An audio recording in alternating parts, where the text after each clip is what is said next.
ভবানীপুরের ৭০ নম্বর ওয়ার্ডে পিছিয়ে তৃণমূল, ওয়ার্ড জুড়ে তৃণমূলের তাণ্ডবের অভিযোগে বিজেপির এলোপাথারি পাথর এবং বোতল ছোড়ার অভিযোগ। এলাকায় শান্তি রক্ষায় ব্যর্থ প্রশাসন অভিযোগ বিজেপির তরফ থেকে করা হয়েছে।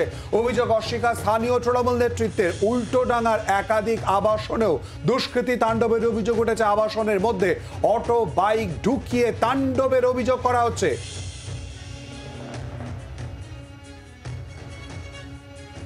এই মুহূর্তে যে ছবি দেখতে পাচ্ছেন উল্টোডাঙ্গার আবাসনের, সেখানে সিসিটিভি ফুটেজ সামনে এসেছে যেখানে অটো এবং বাইক ঢুকিয়ে তাণ্ডবের অভিযোগ উঠেছে। উল্টোডাঙ্গা আবাসনের সিসিটিভি ফুটেজ আপনাদের সামনে। আর এরই পাশাপাশি এই মুহূর্তে যে সিসিটিভি ফুটেজ দেখছেন ভবানীপুরের ৭০ নম্বর ওয়ার্ড, সেখানে যে তাণ্ডব চালানো হয়েছে সেই ছবি সামনে এসেছে। ওয়ার্ড জুড়ে তৃণমূলের তাণ্ডবের অভিযোগ বিজেপির, যদিও বিজেপির এই অভিযোগ তৃণমূল কংগ্রেস অস্বীকার করছে।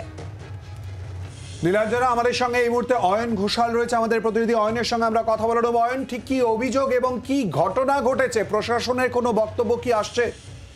দেখো, দুটো ভিডিও দিয়ে কলকাতার দুই প্রান্ত থেকে রাজ্যের বিরোধী দল বিজেপি দুটি আলাদা অভিযোগ পাঠিয়েছে। দুটি অভিযোগ ইতিমধ্যে থানায় লিখিত আকারে জানানো হয়েছে বলে বিজেপির তরফ থেকে দাবি করা হয়েছে। তার মধ্যে একটি হচ্ছে ভবানীপুরের ৭০ নম্বর ওয়ার্ড, যে ওয়ার্ডটিতে এবার ফলাফলগতভাবে লোকসভা ভিত্তিক তৃণমূল কংগ্রেস প্রায় ১০০০ ভোটে পিছিয়ে রয়েছে এবং এই পিছিয়ে থাকার জেরেই এই ওয়ার্ড জুড়ে কোট আনকোট তৃণমূল আশ্রিত দুষ্কৃতীরা তাণ্ডব করছে বলে বিজেপির অভিযোগ। এবং তারা এখানে ইন্দ্রপ্রস্থ আবাসন ভবানীপুর চক্রবেড়িয়া, সেখানকার একটি সিসিটিভি ফুটেজ সেটি বিভিন্ন সংবাদ মাধ্যমে দিয়েছেন। এর পাশাপাশি উল্টোডাঙ্গা, সেখানেও একই ধরনের ঘটনা ঘটেছে। উল্টোডাঙ্গাতে একটি আবাসন রয়েছে, সেই আবাসনে একাধিক ব্যক্তিকে মোটর বাইক এবং অটো নিয়ে একদম আবাসনের যে কম্পাউন্ড তার ভেতরে দীর্ঘক্ষণ দাঁড়িয়ে থাকার একটি সিসিটিভি ফুটেজ ইস্যু করা হয়েছে এবং সেখানে দেখা যাচ্ছে যে প্রচুর অটো, প্রচুর বাইক আবাসনের একদম ঢোকার ভেতরের যে রাস্তা এবং বিভিন্ন ফ্ল্যাটে যাওয়ার ভেতরের যে কম্পাউন্ড রোড তার মধ্যে দাঁড়িয়ে রয়েছে। এটিও বিজেপির অভিযোগ। এই অভিযোগের তীর তৃণমূল কংগ্রেসের দিকে।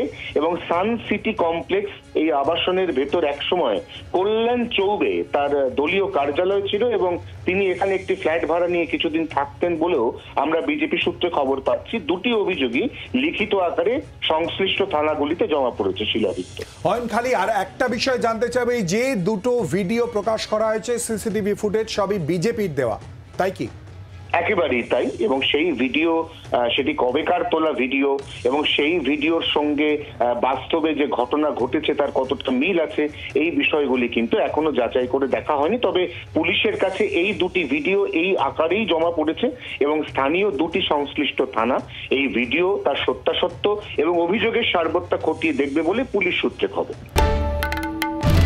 বাংলার আওয়াজ, বাঙালির আবেগ, জি ২৪ ঘন্টা।